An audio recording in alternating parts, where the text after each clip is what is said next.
We are live on here on Unnatural Selection, the show where we talk about newsy type stuff and things. Forget everything you heard before that. Like all of that. Yep, all of you guys talking for the last couple of minutes. Great. They were the funniest things we'll ever say, and nobody heard them. Yep. Yeah, it's been a bit of a big week this week. Like maybe arguably the biggest week in the history of at least the show, and maybe I don't know, modern history. I don't know about that, but yeah, I don't know. It was this pretty is a big deal. It's a big week. I mean, let's overstate everything, and we'll get more clicks that way. So pretty big deal. But as I brought up before the show, let's put it this way: it's a drinking week, and here we have. And before they send me a cease and desist, 4 pillars Shiraz gin in a gin and tonic with a slice of lemon. That's what's going to help this week slide down the old gullet a little bit easier. Is the addition? They said a spoonful of sugar makes the medicine go down. That's not true. A spoonful of gin is what makes the medicine go down. Yeah. See, So I'm drinking a Capital Brewing beer, and that will be a nice reference to what we're going to talk about a little later. But yeah, so spelled differently, but the same. Spelled differently, but this is an audio medium, Adam. Spelling has no meaning. Okay, so obviously there was a bit of a coup attempt in the United States Capitol. Venezuela? No, in Washington, and but we're not going to start with that because that's a bit grim. So what we're going to is we're going to focus on the good news, which is that the Democrats in the Senate runoff elections, John Ossoff and Raphael Warnock, both won their senatorial runoff campaigns. Democrats in Georgia, beating Kelly Loeffler and David Perdue, both infamous, horrendous pieces of shit. And so it will mean that the Democrats will now, in 2020, have the balance of control in the Senate. 2021, George. 2020's done. 2021. Sorry, yes. Never happened. We're having a do-over. The old January, I forgot the year problem. So just for plebs like myself, yes. What the fuck is a Senate runoff and why do they matter? So there are some states where if you fail to get more than 50% of the vote in the first election, they will go to another election, basically. So if there are multiple candidates, for example, and neither the two major party candidates haven't received more than 50% of the vote, then that basically the third party candidates get eliminated, and then it's just head to head who gets more votes.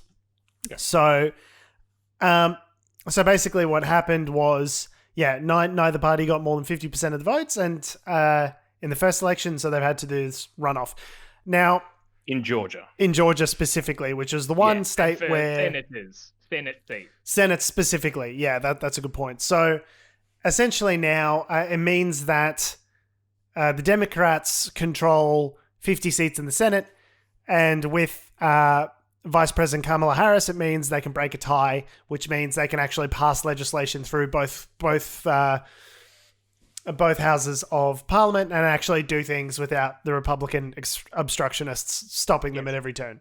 Essentially, it means the leader of the Senate is no longer Mitch McConnell. Say it again with me, guys. Minority leader. Minority leader. Mitch McConnell. It feels good. It feels good. It's going to put Viagra out of business. Like, it's just an amazing, amazing accomplishment. Now, this is obviously significant because the Republicans have had control of the upper house for like the last 8 years or something like that. Of the Senate, yes. Yeah. 8 years, I think. It's been a while. Essentially, they are like sort of. I don't know if it's sort of a similar. I don't think it's similar here in Australia, but the way that what Mitch McConnell's been able to do all this time is even if measures pass the House, he can decide what is and isn't on different agendas or what is voted on to even get beyond that next step. So he was a real stopgap for anything that went against the incredibly conservative agenda. And just openly so, not even with a modicum of subtlety of weaving the system to kind of be oh no, pushing our agenda. He was straight up saying, I'll kill bills if they come across my desk and they're Democratic bills. Like, send a bill to me, I'll kill it. Yeah, I thought calls himself the Grim Reaper. The Grim Reaper of legislation or something like that. Mm. So this is amazing. This means that actually a Democrat executive, Congress, and Senate might actually be able to do things. Stuff. Here's the key question, though, is how long do they have to do things? 2 years. They've got until the midterms. 2 years. Yep, 2 years, then there's the midterms, and if the Republicans can recapture it in the midterms again. And they probably will, given the way American politics is. So, and this is one of the things that I've had some vigorous debates about with another one of my friends. How confident are we that Democrats won't fuck this up? May I? And literally just go to sleep. Nothing happens for the next 2 years. May I answer that question? Yes. Not at all confident. Democrats have, in America, have this amazing preternatural ability to just take any situation which is favorable to them and just fuck it up so hard. They really just... They just suck, man. Democrats they can't do government good. And I don't know if this is a lefty problem. I don't know if it's like specifically a Democrat/Labor problem. Like, these specific parties are just really bad at staying on message and keeping together. I think it's maybe a larger problem with like liberal democracy is that if you're left of the spectrum, you want to have more of an open tent. You want to be more inclusive. And that means you can't by the factor that you want to maintain an open door sort of policy means that you just can't get around anything together. There can't be any sort of singular, point of hegemony where everyone agrees on this particular agenda and we're all going to push in the same direction at once, which is what the Republicans do. What a conservative is, essentially, is just like someone who says no to stuff. They're like, hey, can we have some healthcare? And the conservatives just go, no. No. And we can all agree on that because we're all pieces of shit together and we're the same pieces of shit. Yeah, whilst the Democrats would all be saying, like, maybe both saying yes, but some of them being like, oh, no, but just a fairer free market option. Whilst others would be saying, no, universal healthcare. And then they go, and like stab each other to death while the other party are all like, isn't it great? Just angrily agreeing with each other.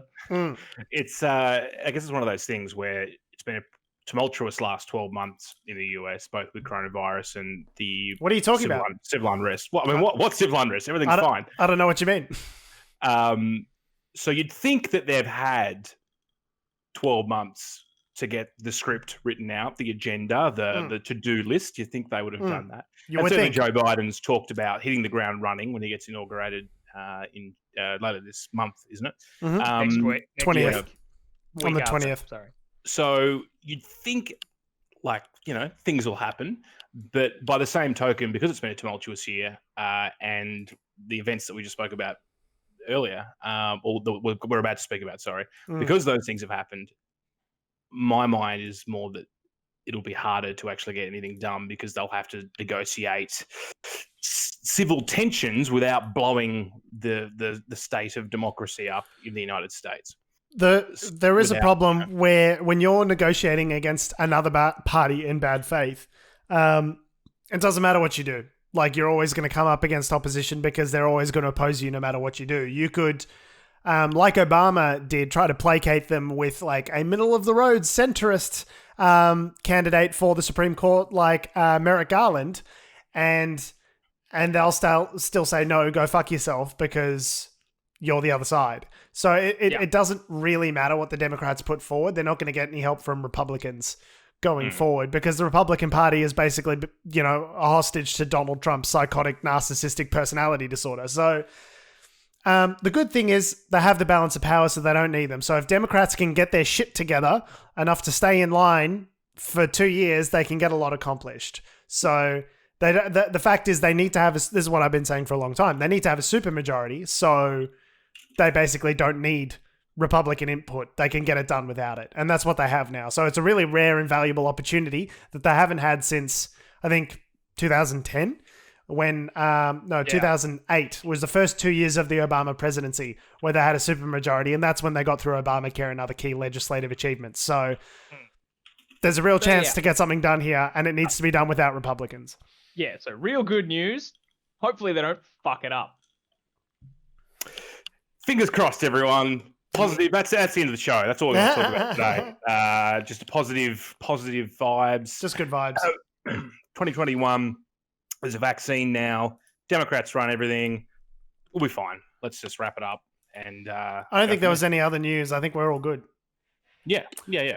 Oh wait, there was the coup. What? Hmm? The attempted coup. Yeah. So yes. So people may be aware that the biggest story of the week, and maybe of this decade, having been a new decade, I think that's fair enough to say, is that last decade. end of last decade maybe as well, is that armed insurrectionists stormed the US Capitol and occupied Capitol Hill. I think it was the Senate chambers, the House and the Senate, for about 4 hours before being ejected eventually by Capitol Police and the National Guard. And yeah, and it was a really great day for democracy.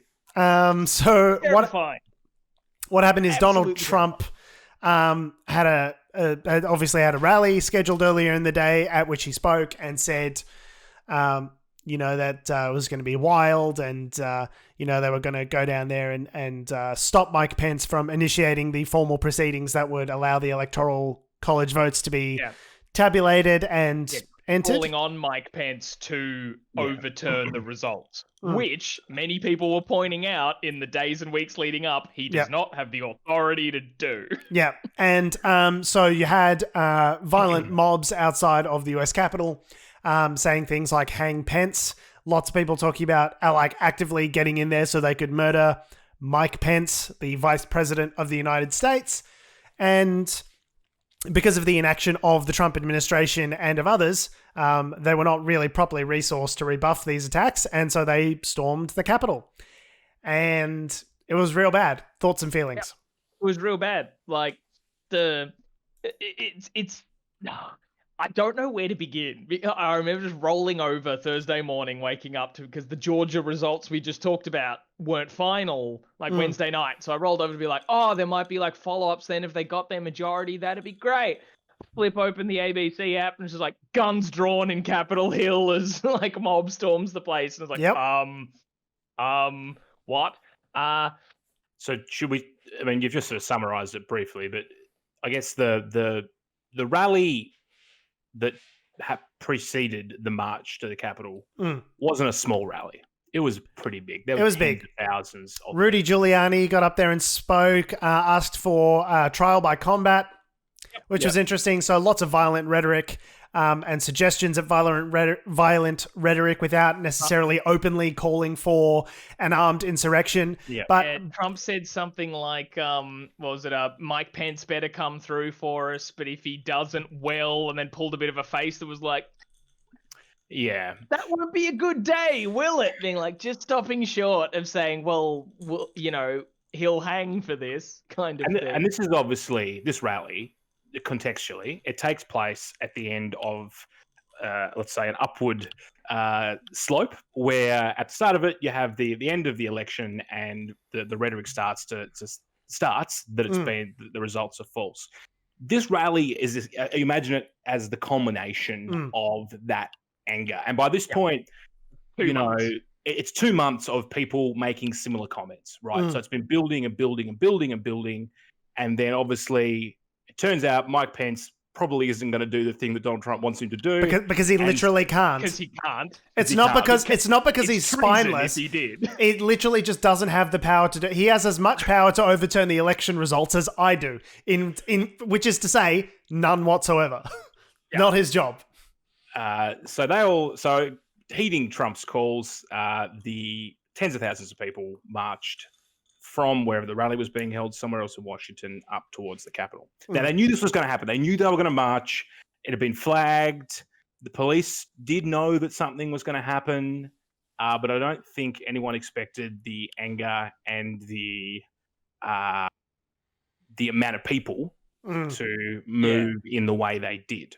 I'd seen reports around that they were kind of offered extra security and all this sort of stuff that they turned down. Yeah, so that's probably another conversation. But So like various heads of like the security departments and Capitol Police and all that sort of stuff have since resigned as a result of that. They were offered. It was actually during the armed insurrection where neighboring state of Maryland was like calling up and offering sort of National Guard troops. And they're like, hey, this shit's out of hand. We're nearby. We can send people in to help deal with this, but we need like authority from someone in the executive to make this happen. And apparently no one in the executive could be reached. Apparently Don Jr., even though he was live streaming on Instagram, streaming the viewing party, showing them playing music and watching it like it was a fucking fiesta. Apparently no one could be reached for authorization. They had to get the Secretary of the Army several hours later to give the okay. Even that's not technically his job. But he eventually gave authorization for these National Guard troops to come in and quell the insurrection. Yeah. And that's a key difference between the rest of American states, right? Capitol Hill is run by the federal government. So the federal government needs to make the call. And if the federal government's out to lunch having, with box seats to the armed insurrection that they helped set up, turns out they're kind of unwilling to send the troops in to get things calmed down.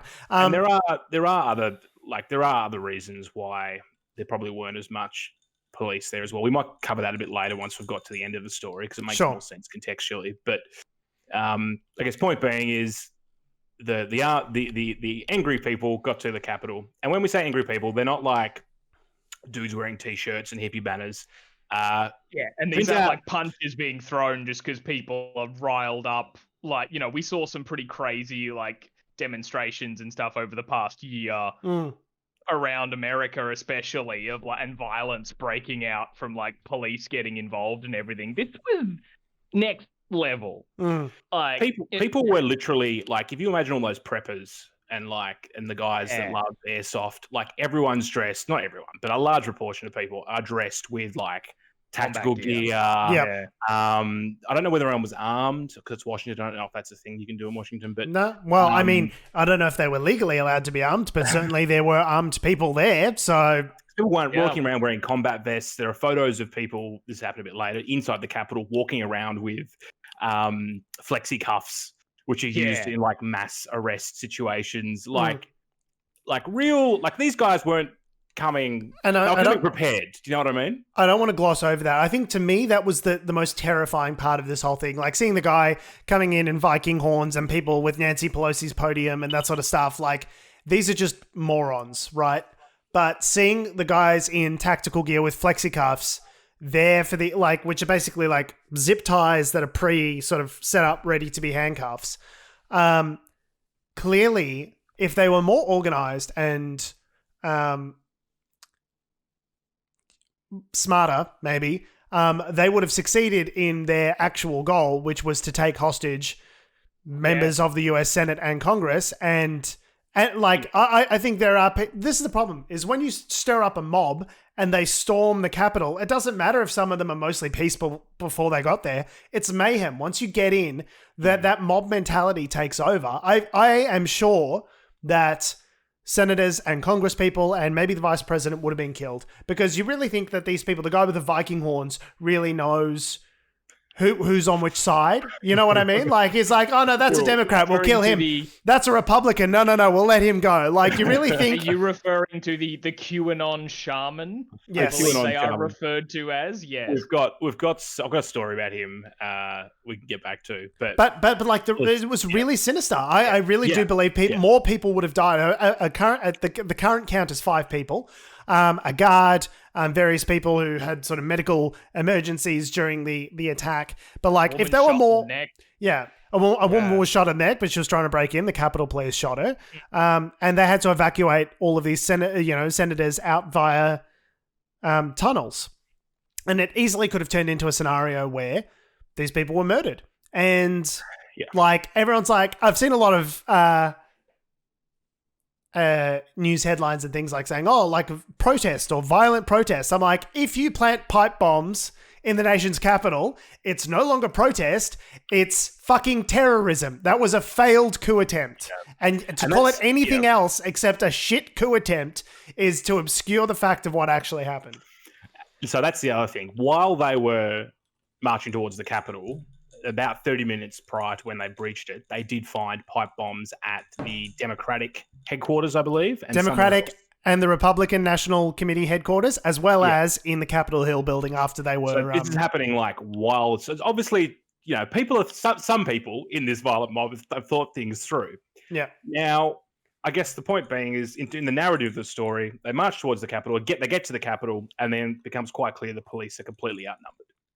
So what happens next is they stop, everyone stops, and they're sort of ranting. The footage shows that they're ranting and they're raving outside the front of the Capitol, and eventually the police just let them through. Now, you might ask, why did they do that? Well, it's not really clear at this point.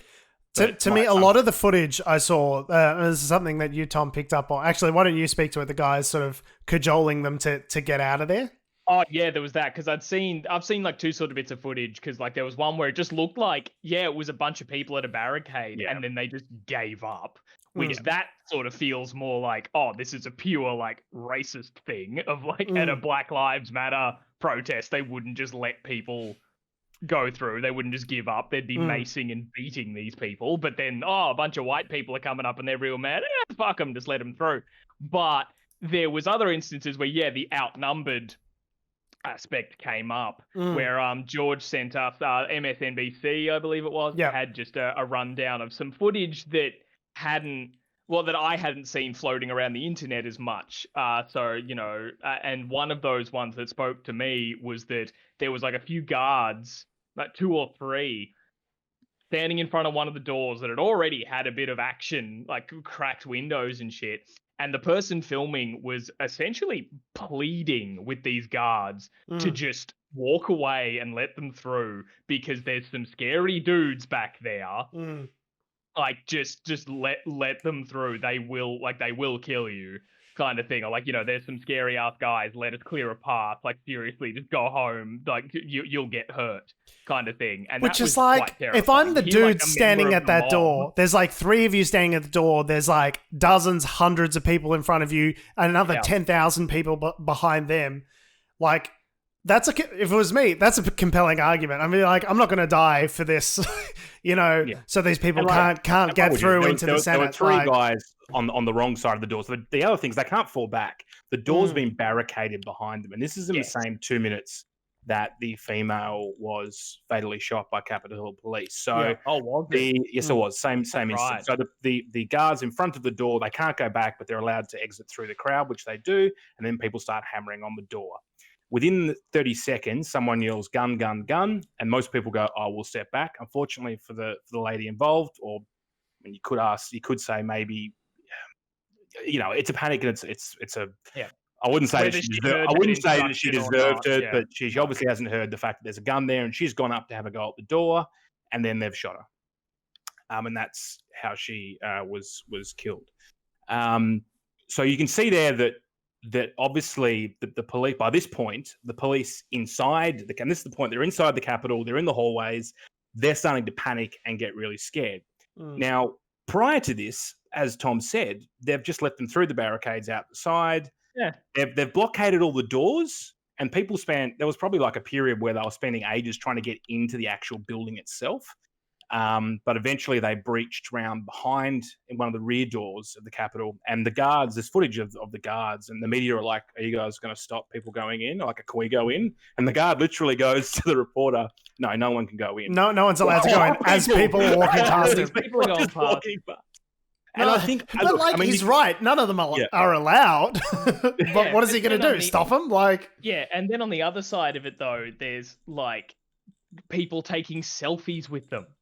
Yeah, like footage coming up of like the police kind of being there, like taking selfies with, like, as George put for insurrectionists. Yeah, like it's and by this point, they're in the Capitol. They're walking around the hallways. the central Feeling chambers, so shit. the Senate and the lower house, they've been blockaded and people have been started to be evacuated by this point. I'm sure Mike Pence was already well on his way to being evacuated. So yeah, there were guards getting, selfies and stuff, but like, and this is what up to my earlier point about safety, and I'm going to circle around back to this as to why there wasn't more of a stronger resistance from the outset. Because they weren't black, Adam. Because they were white guys. Because there was a bunch of white guys. Because if it was fucking Black Lives Matter that was coming to the Capitol, that have 50 cows mounted on the front steps, that have fucking tear gas, because it's fucking white dudes. They're taking selfies with them. They're laughing. They're shaking their hands. 300 people got arrested that day. 300, not 1,500, not 1,000. 300. When there's 300 motherfuckers that we can see on tape that are just like walking through, faces out, like completely unshamefaced, walking through, violating federal property in an unabashed coup attempt.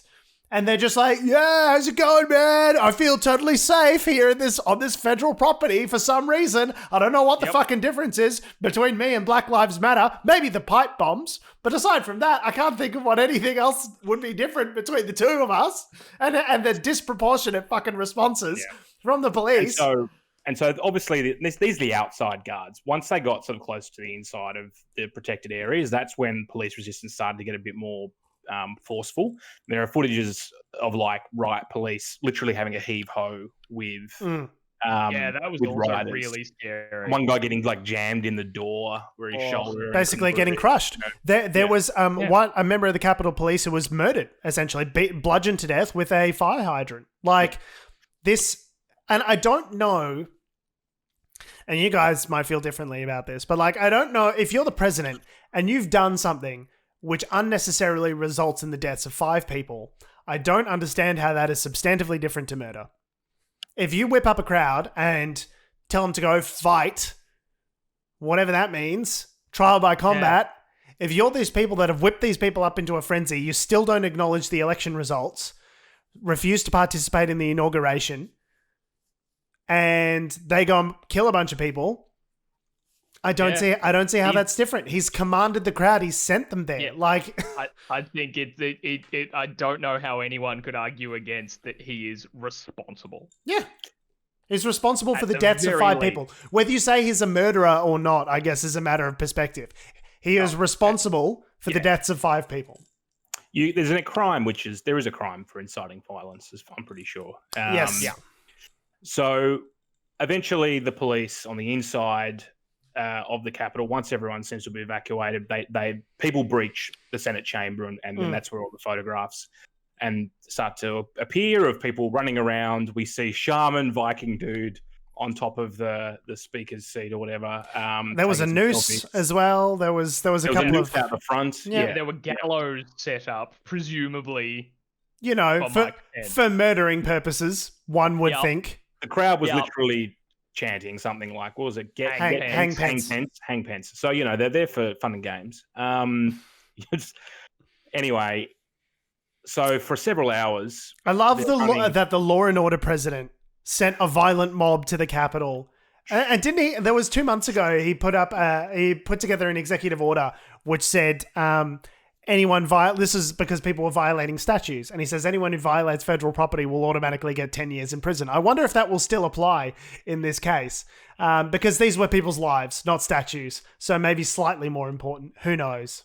And there were people, I don't know, defacing statues, but certainly dressing them up in various outfits and getting photos with them and flags. The whole place was smashed to bits. Yeah, and walking around with Confederate flags was a biggin'. The actual Confederacy didn't make it that far. Right. Yeah. Well, this is the interesting thing. The last time the took 150 years, but they got there eventually. Was the British. The British were the last ones to actually violently breach the building. Yeah. Like 1814 or something. Yeah. And then eventually, as George said, after a couple of hours of people running amok in the middle of the building, FBI SWAT and the National Guard rocked up, and they were slowly pushed back out. But who knows?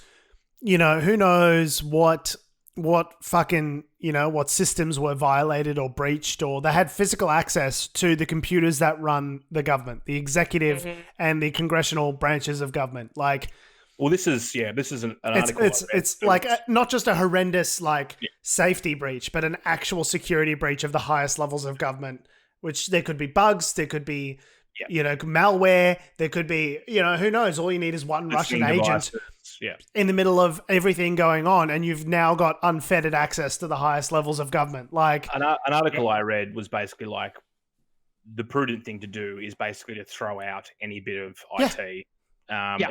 Even like lamps and other power outlets, ventilation vents could be bugged. Like they're going to have to do everything needs to be like swept gotten rid and of, thrown replaced. out and replaced.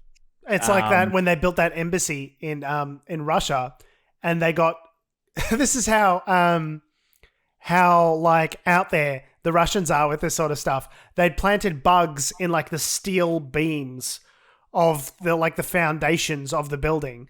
And so like even if you swept all of the electronics out of there, it's like these bugs are literally physically built into the building at that stage. So they had to rip it all down and start again because they like physically couldn't use the building anymore. Like that is a real thing that happened in history. And what we've just done is let thousands of physically, like there could be literally anyone into the highest levels of government. People are in Pelosi's office, you know, like stealing things, leaving messages and, like threatening messages and all this sort of stuff. Like it's genuinely, I know we're like laughing and making jokes, but I'm laughing at like the total fucking absurdity of this. Like it's insane. The whole thing it's insane. I couldn't have imagined last week that we'd be talking about this. You know what I mean? Like it's so fucking crazy that it's gotten to this stage. It's shocking. And yet it's completely fucking predictable because Trump has spent the last 5 years ginning up exactly this sort of awful hatred, and it's a completely predictable result. Like I remember saying so many times, so often that like I don't see a peaceful transition of power. I just don't see any scenario where he just like picks up his bat and ball and goes home. I just don't see it happening, and we're seeing that like completely predict like this is exactly what we said would happen. Like there are, and this is what happened next, basically. So as people are being shuffled out, there are various sources within the White House, and it's very vague. Some of these, I don't know how accurate this is. Okay, so and it's from I think an article you shared, George. But there were reports that Mrs. Trump couldn't quite understand why other people in the White House weren't thrilled about the coup. Weren't thrilled about the coup. Well, that comes from unnamed, but senior White House sources that have been verified by. What's the source on that? What was it? It was a New York Times or Washington Post. It was a legit source. Yeah. So what Trump then did, obviously, he must have worked out at some point whether or not Pence has called him. We don't know how he got to this point, but someone has managed, or some people have managed to convince Trump to basically try and wind back some of the rhetoric. Try and wind back the coup. Just walk it back, just ever so slightly. Back the coup a little bit.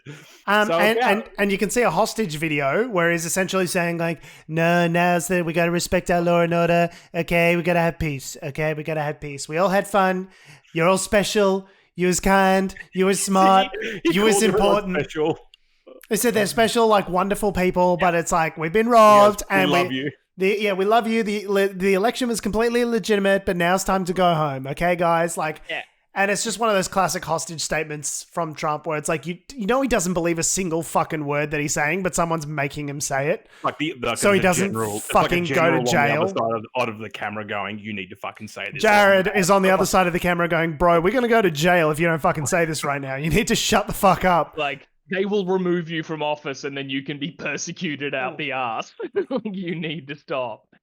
So he didn't actually concede. Still didn't concede. No. Like in that little message. He was just like, He acknowledged that he's not going to be the president anymore and that Biden's going to come in. But he's still like, but it's still horseshit. There's going to be a transfer of power, but it was all horseshit. And it's still horseshit, and I'm still going to... Like, he still, even now, still can't fucking admit that he's wrong and that he lost and that he's a fucking loser. Like 3 days later, he did, and this is after he's been banned on various social media, which we'll talk about in a sec. But he put a video. He managed to get a video out, another hostage statement where he's reading off the teleprompter, and he basically it's the closest thing we've had to a concession speech. He's never been animated about, like eschewing white supremacists or telling people to steering people towards peace and nonviolence. He's never excited about any of those things. But when there's white supremacists, he says there's plenty of good people on both sides. He's very excited and animated when talking about all sorts of horseshit and trying to steal a fucking election and talking to the Georgia, whatever it was, Secretary of State saying, find me 11,800 votes. Like, for those conversations, he seems exceptionally animated. I don't know what the difference is. In that speech, he basically said that he wants a peaceful transition to power, and it's the closest he's come to having a concession. A peaceful transition to power might involve him, I don't know, showing up, but he's already said that he's not going to show up to transfer said power peacefully. Now, the good thing about the day, it was turned into the evening, but the good thing about the day was that the politicians, after the place was cleared, they returned back and they did their job and they processed what's the term they use? Certified the votes. Ratified? Yeah, whatever it was. So by the end of the day, even though there was this coup attempt, it was ineffectual in the sense that, legally speaking, it's done now. It's locked in.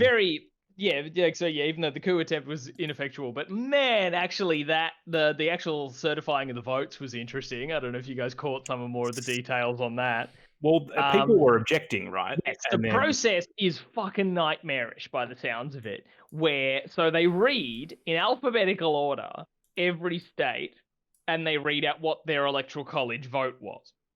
And as they go through each, at any point, someone can object to that result, and as long as it is submitted in writing and signed by both a member of the House and a member of the Senate, they then have up to 2 hours to debate it, and then they decide whether or not to accept it, and then they move on to the next state. It's 50 states. So there's a lot to get through, and Arizona was the first one that someone objected to. Oh my god! The top, and that was before the coup happened. Yeah. So then, as it was going down, but there was so many, and it was really satisfying. So many where someone was like, "We of blah blah blah object to this state," and Mike Pence would be like, "All right, is it in writing? Yes, it is. Has it been signed by like a House member? Yes, it has. Has it been signed by a senator? No, it hasn't. Well, we move on then." And you can hear people in the gallery going, "Shit, you tried, you fuckheads," and all that sort of stuff. But the interesting part was that, leading up, and I think we might have talked about this last episode, I can't remember if this news had broken by then, we did, that Ted Cruz was leading like at least 12 senators to be like, we're going to object. And interestingly, only maybe half of them still did. Yeah, it turns out all you need to do to get Republican lawmakers to pay attention to the threat that Trump faces is have his actions almost lead to their deaths. That's all it takes. For Republicans to grow a spine is to nearly be killed by a violent mob before they go, hey, I don't reckon this guy's too good for us. I reckon he might be, I reckon this Trump guy might be some bad news. And the thing is that the mob wasn't just yelling at the Democrats. They were, by the sounds of it, ready to rock and roll with everyone. Yeah. It was like a French Revolution. Let's put them on. One guy was literally saying in the crowd, heads on pikes. Yeah. Yeah. And if you're wondering, a lot of in the aftermath in the last couple of days, there's been a lot of pushback from people saying like, "Oh no, it wasn't Trump people, it was Antifa." It was like already you see the news propaganda mill start to like shift and try and distort it and spin it. How the fuck can we talk about this without admitting that we're the problem? Yes, exactly right. Yeah, all these people fucking drunk on Newsmax. And they're like, actually, it was Antifa. It wasn't us at all. But like, look at the footage. It's clearly a bunch of Trumpers waving Trump flags, ardent, actual Trump supporters. Yeah. But yeah, like photo ID, facial recognition recognized as yeah. Some of these are like elected Republicans. But so the one of the Republican female, I think she was a senator, was said like basically I was going to object and say that there'd been election tampering, but after the fucking display today, I can't in all good conscience say anything about that. So I'm going to Was that Kelly Loeffler? Because it might have been. I don't remember. Well, yeah, because Kelly Loeffler, who lost her seat in the Georgia runoffs that we talked about at the start, at a rally leading up to that vote, she was proudly saying, like, I'm gonna, because she was already in the seat. Like, I think she was like a placeholder until like this election happened, right? So she was appointed to the spot. So she was serving in the Senate and then lost her bid to keep her seat. So she was saying at her like rally with Trump just before the the polls opened and all that, she was like, I'm going to go in on January 6th and I'm going to object to this fraudulent election. All full of, you know, fucking a lot of confidence, a lot of vim and vigor before she had her fucking life threatened by Donald Trump and his cronies. The day and didn't put her money where her mouth was. I did watch a part of a speech by one of the politicians that was, while they were doing one of these debates, was saying that, look, it's not our job to work out whether or not there's been tampering or whatever. No. Like they've only got a very limited power once it gets to that point. Yeah. They can only object to, I think, procedural stuff, really. Yeah. It was all purely some Republicans trying to save face to be like, yeah, Trump's not going to be president anymore, but we were loyal to the end. Please continue to vote us in his base. Literal, we love that government salary. Fascism. Yeah. So, I really need that. Just imagine, you know, the senators with their aides just being like, well, look, the good news is we're up 3 points with the fascists. So if we can retain that majority, look, we're definitely a shoe-in for the next election. What about the white supremacists? We haven't got all of them on board. Some of them are still, you know, a little bit unsure. The fascists, definitely in our corner. The white supremacists, what about the incels? Nah, the incels are really holding back this election cycle. Really we need to proactively message with the incels. There's a lot of crossover in those Venn diagrams, so... No, but like these are now constituencies which Republicans are actively courting. They know, Ted Cruz knows. There is a handful of Republican senators who want to run for president one day that don't want to piss off Donald Trump's base, that are still acting as though this is all totally normal, sane stuff that is happening. And for those people, I say we take their names down and we remember this shit forever. Because 10 years from now, we'll be like... they'll be like, I don't know. What happened, man? It was crazy. It was a crazy fucking time. Ted Cruz is going to run for president again. And my first thought is going to be, bro, remember when you tried to support the fucking coup? Remember the coup, Ted? Yeah. Remember when you supported the coup? You're going to act like you weren't there, but I'm going to fucking remember, Ted. I got a long memory, bro. So can we talk about the people that were photographed inside the Capitol and some of their little backstories and the memeable ones. So look, the Viking shaman, man, the QAnon shaman. He goes by a few different names. He was perhaps the most. That was the picture that got me. That was one of the first pictures I saw when I woke up in the morning. Yeah, I was just like, what the fuck? Like, what? Jake, is that a guy in a pair of Viking horns and like a bearskin hat? What is going on? Jake and Jelly, was hanging out in the speaker's chair in the Senate, just chilling out, and I was like, what? Wait, what? What the fuck did I just wake up to? He looks like, and for anyone who hasn't seen the pictures, he looks like he's going to a festival. That's the way he's dressed. Although he is also carrying... Right in a Burning Man. He'd fit right into Burning Man. He's carrying, and as you just pointed out earlier, it's kind of disturbing, a flag. You think, oh yeah, he's carrying a flag. It's also a spear. Yeah. Which is a little bit... Yeah. This guy is, as George said, Jake Angeli, or his full name is Jacob Anthony Chunsley. Who some people on the right tried to pass off as, he's definitely he's actually Antifa. Got a picture of him here from a Black Lives Matter protest. He's actually, that must mean he's Antifa. they've conveniently cropped the image, so his QAnon placard is photoshopped out of the picture. Weird. It's almost like the internet isn't a reliable source of information. I don't know. I don't know where we're getting this idea all of a sudden in 2021, but it's almost like the internet lies to you sometimes. So he, along with various other people, have been arrested. The person that was in Nancy Pelosi's office with the feet up, they've been arrested. Feet up on the desk. I think which one is it? The delegate Derek Evans, I'm pretty sure, who ran. Yes, there was an actual member of like the Republican House delegate or something like that, who was live streaming the event. Like not only live streaming it, but also shouting things like, "Woo, Derek Evans is in the Capitol, baby!" Derek Evans, which is who I am, a conservative. Yeah. The best thing about it was, I don't think he actually was elected. I think he was just a.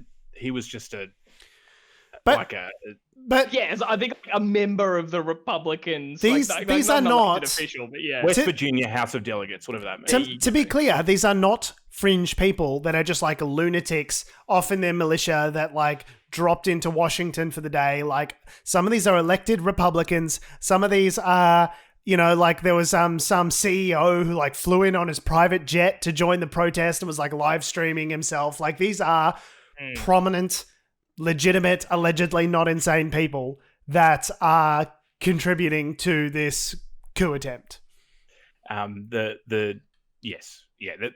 It's like there were lots of people, and there were some people that were just Trump supporters who had driven over to Washington for the day.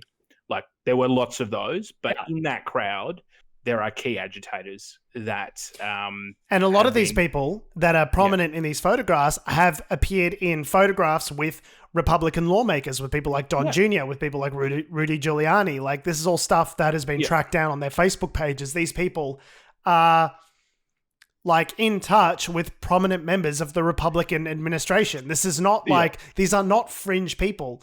These fringe people are now the party. But the best part about this, though, is that this was all put on Twitter freely by them. And so the police have just gone through the social media feeds and gone, okay, that's that guy. Even worse, though, that guy. We'll arrest him. The FBI tweeted out just like, hey, anyone who has footage of what happened on the day so we can identify people, that'd be great. And everyone's like, they fucking gave it to you. Yes.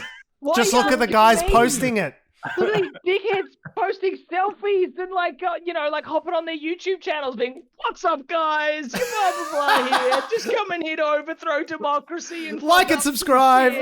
Like smash that like button if you think that the election was fraudulent, and ring that little bell for your fashy notifications. It pleases the almighty algorithm." Yeah, you love these like all these shows like CSI where they go, look at the image, enhance, we're going to look at the geo tags and we're going to put together the hashtags and we're going to figure out where the event, track that IP address, track that shit down in real time. Meanwhile, the actual FBI in the real world is like, can you tell us who did the crimes? Meanwhile, the people doing the crimes are like, it's me, Bob Crimey, doing crimes. Yeah. Live stream, follow me for updates. Yeah, this is me doing crimes. My social security number is... It's really me, Derek Evans, the real person. Yeah. And it's just fucked because, and that's like a key part to what we were talking about before of like, if these people were black, they'd be being like they'd be shot dead. Left, right, they would be dead. All that sort of stuff. The large part of like just the privilege that these people are exercising is that they didn't feel threatened to be just showing their faces and recording all this, being like, this is the revolution. We are taking charge. And the Capitol Police felt... And they're just walking out. They're walking out, not dead, and they're just like, "Thanks, come again." Because like it's the fucking quickie mart. Gonna be arrested and beaten because they're white people and because the police are fucked. Well, I do want to offer a counterpoint to that. I'm not disputing. I'm not disputing the what's the word I'm looking for? Unconscious bias.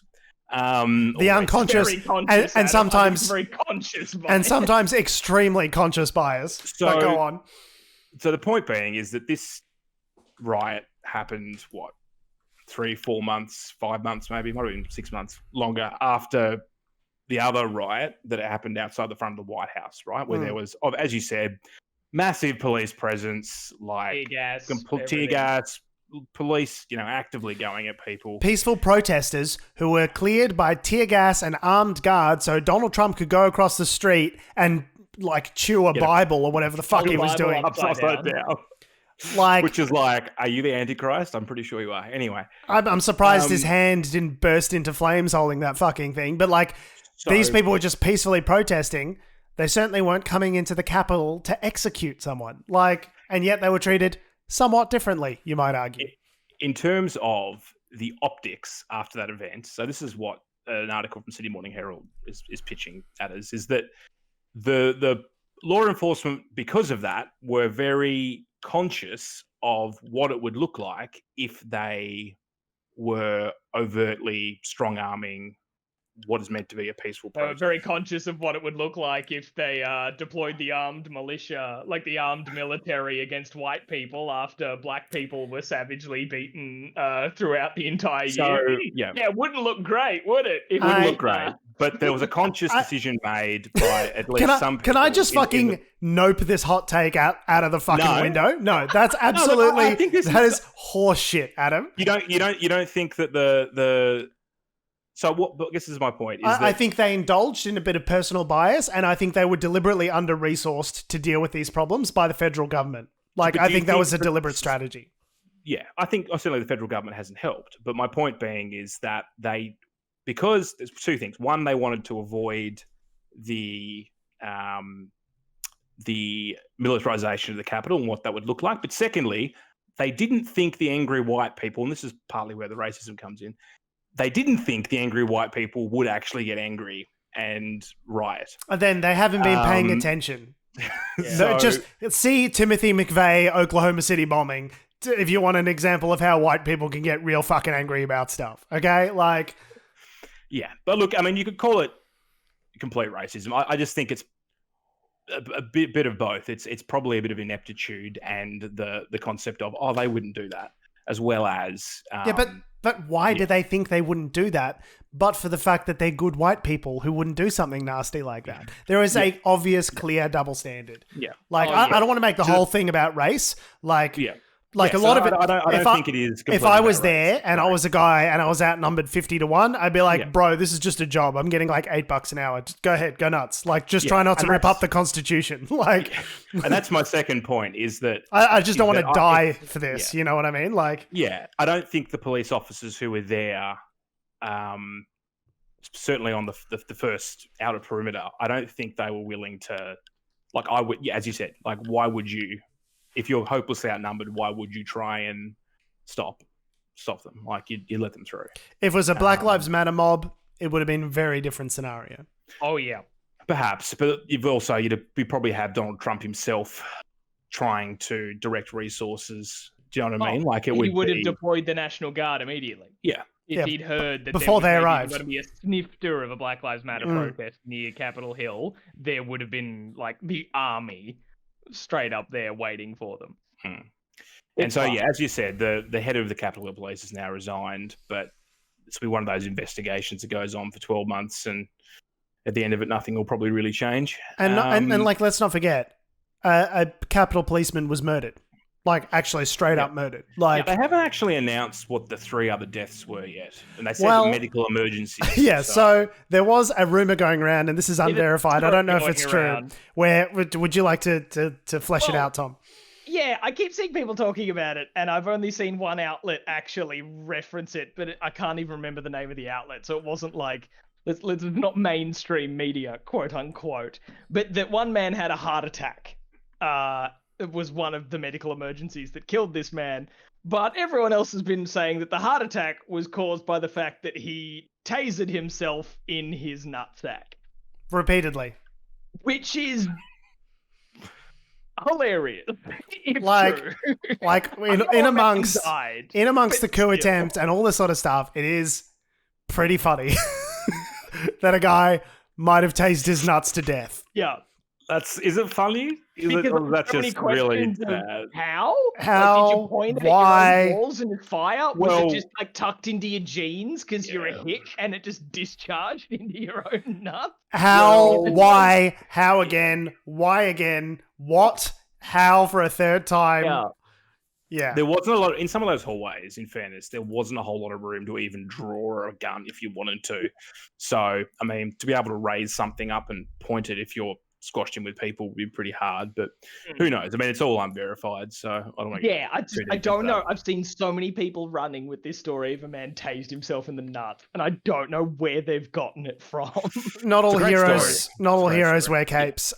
So all of this has precipitated a bunch of stuff. So Donald Trump was swiftly banned from Twitter. Articles of impeachment were drawn up against him, even though there's only 10 days left of the Trump presidency. Basically, they're debating whether to. Well, they've put together an article of impeachment, just a single article, which we can read a little bit from here. Basically saying, "Hey, so you tried to have an insurrection, and that's not cool." Well, shall we read from that a little bit first, or we'll... Sure. Is that the actual verified document though, or is that something that's just No. This is legit. Okay. So, impeaching Donald John Trump, President of the United States, for high crimes and misdemeanors. Resolved that Donald John Trump, President of the United States, is impeached for high crimes and misdemeanors, and that the following article of impeachment be exhibited to the United States Senate. Article of impeachment exhibited by the House of Representatives, itself, and the people of the United States of America against impeachment against him for high crimes and misdemeanors. Article 1. The Constitution provides that the House of Representatives, quote, shall have the sole power of impeachment, unquote, and that the president, quote, shall be removed from office on impeachment for and convicted of treason, bribery, or other high crimes and misdemeanors, unquote. In his conduct of the office of President of the United States and in violation of his constitutional oath faithfully to execute the office of President of the United States and to the best of his ability preserve, protect, and defend the Constitution of the United States, and in violation of his constitutional duty to take care that the laws be faithfully executed, Donald John Trump engaged in high crimes and misdemeanors by willfully inciting violence against the government of the United States. In that, It's very dry, isn't it? it's a bit dry. It could do with a little punching up. But Throwing a joke. But, a couple of puns maybe.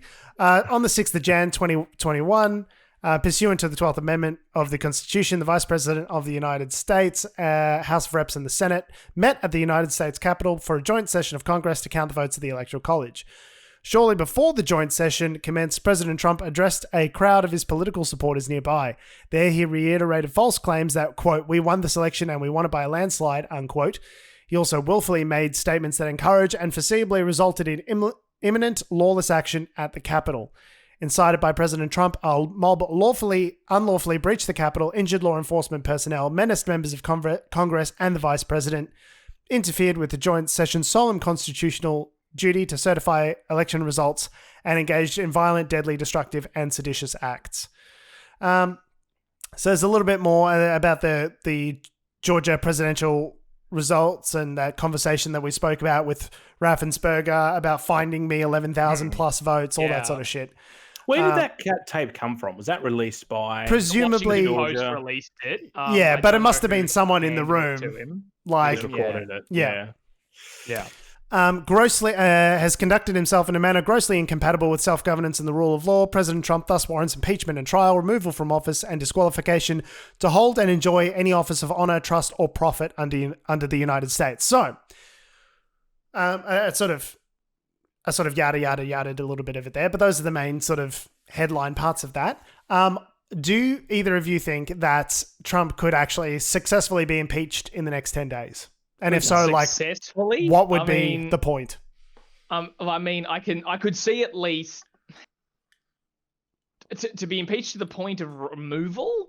I don't know, just because it's a thing of we're still like, even though we've talked about the Senate majority of the Democrats and stuff, that hasn't kicked in yet.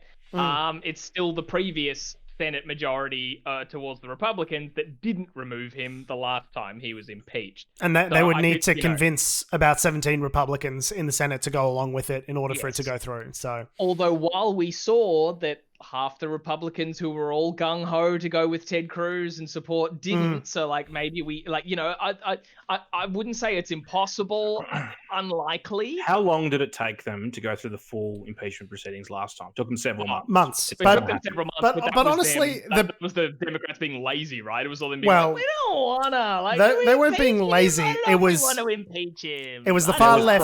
It was the left of the party trying to push it, and the centre part of the party being like, we don't want to. So the actual impeachment process itself is pretty quick. Once they actually lodge the actual papers or whatever, that's pretty quick. But then after that, there's like a second bunch. So here's the thing: they've already drafted up this article of impeachment. Obviously, there are senators on the Republican side that they've said that they would be amenable to looking at any articles of impeachment that get drawn up, which didn't happen last time round. Mitt Romney was the only one that voted with it last time. So Lisa Murkowski has also said like he's an absolute like liability. We need to get him out of office. A lot of people pushing for resignation, saying that he could come up with some arrangement with Pence basically to pardon him, very much like Nixon, get him out of there, and then basically just like Pence is president for 8 days, just to hold on to the reins of power before pushing. But the only reason that he would do that would be to get out of criminal prosecution, which is what he's looking at now. So Pence won't be happy with him either. So it seems the question I have is, even let's say they successfully impeach him. Yeah. Like, let's say even if the whole thing drags on for longer than, like, let's say he actually exits the presidency, Biden's now president, but the process is still dragging on. Can they still impeach him after the fact? Yes. Which therefore disqualifies him from. That's the main thing. I think as long as you disqualify him from running for future office again, that is the main victory. So if it happens after Biden takes the reins of the presidency, I think that's fine. But I don't. There's other things they can stop as well, right? Like his pension, getting Secret Service detail for the rest of his life, travel allowance of $1 million, all that sort of stuff. Like, fuck all that. Yeah, I don't think it'll be successful. I like the idea of it. I just don't think it'll happen. I think what's going to happen is Trump will become the de facto opposition leader, because the fact is there are, how many people voted for him? 70 million? 5 million or something? So 75? Wasn't it 75 total? Or was it 75? No, I thought it was 75 for Trump and then like 80. Like, that's a lot of people that are frothing Trump. Do you know what I mean? Like, or at least are just not frothing Democrats. Like, there could be those people who are like, I voted Republican no matter who. Like, no, I see your point, Adam. Like, there are a lot of people that he has a base that is very formidable and a big presence in the political zeitgeist. And like, even if the Republicans eject him, it'll probably turn into there's 3 parties now. Like, you know, let's pretend for a second that everyone who votes Democrats all on the same page, and that we know that's frankly not the. It's a big assumption. There'll be like the Republicans, and then there'll be the even more crazy Trumpicans or whatever. Maybe it'll end up where, you know, it'll be interesting to see what happens. Where I think Trump wants to become the de facto opposition leader. Maybe what'll happen is, because of this recent event, it'll actually end up splitting the party. Where you've got the more traditional Republicans, center sort of oriented, and then you've got the crazy right wingers who are Trump, you know, sycophants, and maybe that will split the vote to some degree when it comes to things like the primaries, or, as you know, God forbid, maybe they split the party up. Like, maybe that's what happens. Who knows? If Donald Trump does get properly ejected from the Republican Party, as you say, he can run as an independent, and I think that just becomes the new Republican Party. Whatever third party he initiates will then be the thing that everyone sort of flocks to, at least in the short term. I think it's good to prevent him from running again, because even if he doesn't, like, even if he's running as an independent in the scenario and he's been impeached again, it doesn't matter. He can't win the presidency. He can't hold office again. So I think that's the major thing. I think the Republican Party just needs to be razed to the ground and just start over. Just do a do-over on the whole Republican Party. It went off the rails with Reagan, and Newt Gingrich made the party extreme and basically indulged all these radical evangelicals and made him a locus of power. And now it's the inevitable conclusion of everything that happened in the 80s and 90s is that they've just self-immolated. Like, if you support Trump at this point, you're supporting a terrorist organization. Like, I don't know what to tell you. They literally put pipe bombs in the fucking Capitol. Like, it's that he has to, like, this is me being wishful, I guess, but he has to face some kind of punishment. There needs to be consequences. Like, I would be, like, I know Mike Pence is a piece of shit, but it's like, mate, he'll be rattled after this, though, I reckon. Well, yeah, especially. It's like, Mike Pence is a huge piece of shit, but he, like, that doesn't mean he should be lynched like they were going to. So it's the sort of thing like, mate, do not pardon this. Like, don't. If he gotten to the point where it's like, you know, Trump resigns, then he's in charge on the hay, so, like, you know, pardon me, so as I can't go to jail. It's like, no, there has to be. I think Bernie Sanders sort of tweeted it best in a thing saying, like, why bother doing any, like, pushing for any impeachment or all that sort of stuff when fucking it'll be over in 10 days and then Biden's in. It's precedent. Like, you have to punish this. He can't get away with it. Yeah.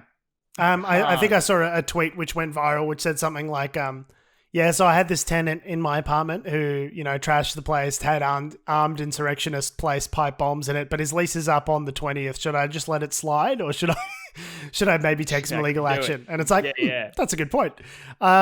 I think there's also been arguments going around to exercise the 25th Amendment, which is like a different legal construct saying basically it would generally be used if the president was like, incapacitated in some way, under anesthetic, or like has lost, you know, his mind or is dead or something like that, or half dead. And he's not capable of fulfilling the office of the presidency and so needs to be removed by a majority vote of his cabinet. But as we've seen, members of his cabinet, when faced with this kind of decision, have basically just resigned. Betsy DeVos has just yeeted out of the fucking cabinet. Thanks, guys. See ya. Well, this ship is going to be sunk in 10 days, so who gives a fuck? See you later. I'll just hop on my private jet and go to my own personal fuck island. You know, like, these people don't care. You know, they're just not interested in... The real danger is... what does he do for the next 10 days? Does he take another run at this? More organized? You know, like, I could see a situation where the inauguration gets stormed. I could see something like this happening again, but this time they're more organized. They're you know, more coordinated, and, you know, maybe people could get killed. I think in the minds of the American electorate from now on, there are two presidents. There's two alternate realities. There's fairy tale reality where Donald Trump is still the president living in exile, king in exile, and another reality where Joe Biden, Earth 1, where Joe Biden is the president and actually makes the decisions going forward. But, like, you're just living in this weird fractured reality from this point onwards. And I don't see how you resolve that, even if you do impeach him and do all this stuff. Like, yeah, he'll certainly have a following. It's interesting, probably a good way to transition to the social media bannings that he's now suffered. So he's basically all of his social media accounts. So I think his YouTube, his Facebook, and his Twitter, they're all right on time, guys. Right on time. Which makes you wonder, why now? Like, I think, you know, it's maybe 5 years too late. I probably would have banned him when he said Mexicans were rapists and murderers as he was descending the escalator 5 fucking years ago. But better extremely late than never, I suppose. Yeah, they seem to have only decided to fucking do anything when it actually happened. Like, I was so infuriated when I was seeing, like, you know, all of, like, people's posts as to why they're banning him, being like, because he's, like, he's, like, trying to rile up his base to incite violence. I'm like, that's what he's always been doing. This is what we said. This is what we've been talking about for literal fucking years at this point. All the other times? When he, in Charlottesville, when he said there were very good people on both sides. What about the child separation program where he was tearing families apart permanently? There's still 500 kids that they don't know whose fucking parents they belong to, that the government just kind of like yada, yada, yada away, even though they were ordered by courts to reunite them. The government's just like, sorry. I'm like, can we just fucking put some people's faces on the internet and just see if someone claims them? Like, can we do nothing? Like, he's exerted so much violence, so much nastiness, so much like horrendous bile and vitriol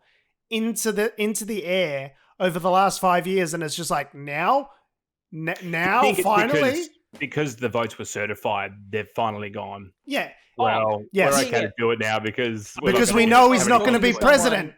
Yeah, I was talking to someone yesterday where she brought up a really good point, where she was like, well, yeah, because if they did it any earlier, they would have legislated them out of existence. Yeah. They were afraid of what he could do as a government thing. But it's like, but it's just still, and I get that. So brave, so beautiful as he's leaving office. Oh, look. Shit. What is this? A spine? Oh, fuck. I finally discovered this as soon as the sinking ship starts vacating all of its fucking rats. Yeah, all of a sudden I found my principles. So brave, so beautiful, Jack Dorsey, you piece of shit. Yeah, it's so fucking hollow to see them do it like this, because like even in their own words as to why that they're banning him, it's like there's so many instances where he's done exactly this. Like, exactly even in most the same shit. Memory of how he responded to the Black Lives Matter protests. Or the calling them thugs, encouraging like beatings, all these sorts of things. He's done all of this, and you didn't do anything about it. But just because now, we'll only have to cop the flack for a small sort of amount. It's all done. It's the same what I was talking about a few episodes ago with the way the media are talking about him now, putting right in the headline, Trump says thing that's full of shit, wrongly says this. Has without evidence claimed blah, all this sort of stuff. Everyone just seems more than willing to be like, hey, so everything the president says is lies. Like, why weren't they 4 years ago cutting away from him when he was saying shit that's demonstrably false? You know why it's on? You know why? And I don't think this is too cynical, because they were fucking making money off it. Because Donald Trump has been an absolute fucking ratings bonanza for the last 5 years, and because the CNN and MSNBC, even, Fox News, all of these networks that have been covering him, even negatively, have still made an absolute fucking packet. New York Times subscriptions have never been higher than they are now. And I think that is a direct result of railing against Trump. But that comes with indulging him and playing his rallies live to a huge audience. I remember reading an article that talked in, I think it was Time magazine, that talked about the $1 billion plus dollars of earned media that Donald Trump received during the election, that these networks basically gifted him by letting his speeches run and not rebutting him. Just like CNN would just have a live fucking one of his rallies just streaming for hours at a time because they were making money off it. But is it also, like, in terms of censorship, is there a question? I mean, this is probably a larger conversation. Is there a question around, like, as a news network, like freedom of speech,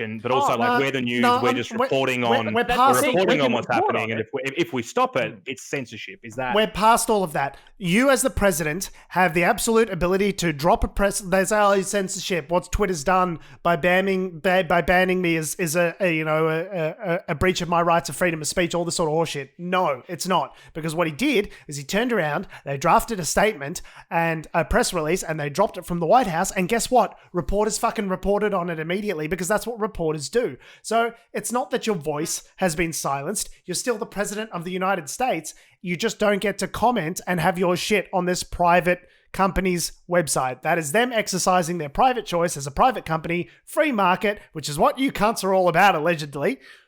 Exercising their right to do whatever the fuck they want with their own private company. What about news outlets, though? Well, but in news you can cover it without giving unadulterated fucking airtime. This is the problem, is that there was a rule that said you needed to give equal sort of say to both sides of an argument. And since they've dispensed with that rule, there's nothing to say that we can't just stream Trump for hours at a time without representing the other side of the other point of view. Like, it's not equal to just allow Trump to talk shit forever and then Hillary Clinton responded and said that was a lie. Because if you've streamed, it's not good enough. Like, but also especially you can't just also have if like anyone, like not just Trump, if Obama got up and just said the sky is red. The sky's red, and if all the headlines were like, Obama says sky is red. Yeah. And that's it. The headline should be, Obama falsely claims that the sky is red, or despite all evidence to the contrary, the sky is not red. Obama, appearing as though he was on meth, claimed the sky was red incorrectly. Exactly, and that's just and precisely when Trump was like having his press conference and like saying like lying, or like his press secretary or whatever was just peddling lies about the election results. They cut away, being like, we can't in good conscience play it. Yes. Because it's all like it's knowingly false, and like, you know, the journalistic equivalent of the Hippocratic Oath kind of thing is that truth and fairness. Yeah. And I know media landscapes have gone like completely fucked, and it's all about money and all this sort of stuff, and corruption and agendas and all this sort of stuff. But like, that's how you can talk about someone like Trump and not also be contributing to the problem. Well said. So, is that everything? Did we cover it all? Nothing else happened this week. Well, nothing. Fuck all happened this week, sure, but like, some fires. Did you know north of Perth. Trump was on Discord? What? Or like, not he himself, sorry, but there was like a Trump Discord, and Discord has purged that.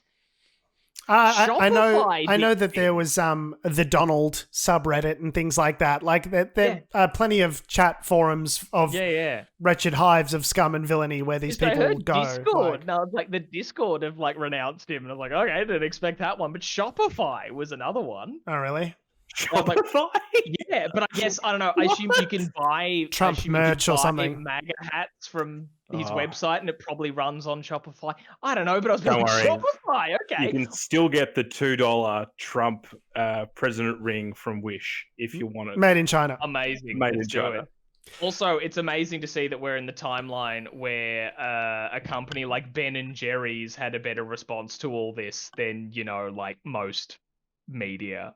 What was that? What was the response? They had a long like Twitter thread about how this was treasonous and awful, and that like he has to be held accountable. And I'm like, this is still Ben and Jerry's, right? Yeah, the marketing department at your favorite ice cream company has got more of a handle on their comms than the fucking Democrats. That's a good sign. Well, I mean, I wouldn't want to read the whole thing, but like tweet 1 of 8 read, "Yesterday was not a protest; it was a riot to uphold white supremacy." Ben and Jerry's on their Twitter. Kinda, yeah. Yeah. And like they have these 8-tweet long thing calling for the president to resign. I reiterate, Ben and Jerry's, the ice cream company. Like that's the reality we live in right now. And while you're at it, you can buy our Americone Dream flavor, which upholds the right to freedom and democracy. So purchase our Impeach ice cream. It's peach flavored and it's fucking delicious, I have to say. Treason definition: the offence of attempting to avert acts to overthrow. The offence of attempting by overt acts to overthrow the government of the state to which the offender owes allegiance. Mm-hmm. Yeah. So essentially, you know, the mob. You could argue that they have no allegiance to America because they're crazy, but Trump did the whole oath thing. You know, the inauguration, like it's on tape that he swore allegiance to the government that he incited a mob to attempt to overthrow. So that's, let's drop the alleged. It's treason. Just so you're wondering, the definition of sedition, conduct or speech inciting people to rebel against the authority of a state or monarch, which is a crime in the United States, believe it or not. So if we could impeach him, that'd be dope. I really am mainly just keen to never have to fucking speak about this prick ever again, being Donald Trump. And people are like, you must about him next week. What are you talking about? you must love the fact that, you know, Trump is elected. It's so much content for you and your comedy podcast. Like, fuck no, bro. I am so keen to talk about boring Joe Biden for the next 4 years, man, because boring is not sedition. Boring is not overthrowing democracy. I'm so fucking keen to never have to talk about fucking Donald Trump after this. Can't we just go back to like a Florida man on bath salts? Like all that kind of shit. I really want to get back to the weird like Venezuelan coup attempts and the South Australian sovereign citizens. Like that's where we had a whole piece line. Yeah. Sorry. Doing burnouts around like a hellscape. Yeah. We had a whole piece lined up about how there's this like Asian businessman who's like deeply integrated with our Conservative Party here in Australia and has been labelled a security risk for China. Like, would have loved to talk about that at all. Once Donald Trump is not a thing and keeps sucking up all the oxygen in every room across the fucking world, maybe we'll get to talk about stuff like that, but who knows? Maybe we should censor him by not talking about him. Not talking about who? On that note. Yeah, I've noticed actually that Colbert has Not said his name. He takes his name out of things now. Yeah, blurs his name and always refers to him as the president. The president. To refer to him. He's just like he's a school shooter or something. Just like refuses to say his name. Yeah. On that note, we have been, we are, we always will be Unnatural Selection. Make sure you visit us at our salubrious home on the web, unnaturalshow.com. Make sure you follow us on all the bullshit social medias that are ruining democracy, that have, do, or ever will exist at Unnatural Show. That's Facebook, Twitter, Instagram, and motherfucking TikTok. Make sure you follow me on Twitter, Instagram, and YouTube at George Tsipos. You can follow me on Twitter at Tom D. Heath. You can follow me on Instagram at AC Dream. And you can follow us all down to the Capitol building where we'll just walk in, arms wide open, with arms wide open. And they'll just welcome us in because we're white guys. Yeah. I am so looking forward to having other kinds of content on the show after the next couple of weeks. We're actually going to have to work at this podcast a little bit. We're actually going to have to dig for stuff. Turns out we might actually have to do some research other than just doom scrolling the internet, which just will be a change of pace. Articles just all being feeded into us. We love to actually look at stuff. We can't help but do research for the show in its current incarnation because everything is just horrifying breaking news. That is exactly what our show is about. So it'd be good to read an article, maybe, that doesn't start with, the president firebombed a school of children today. Just regular stuff, maybe about taxes and income and I don't know. Yes. Who knows? Sure. Maybe we'll do movies.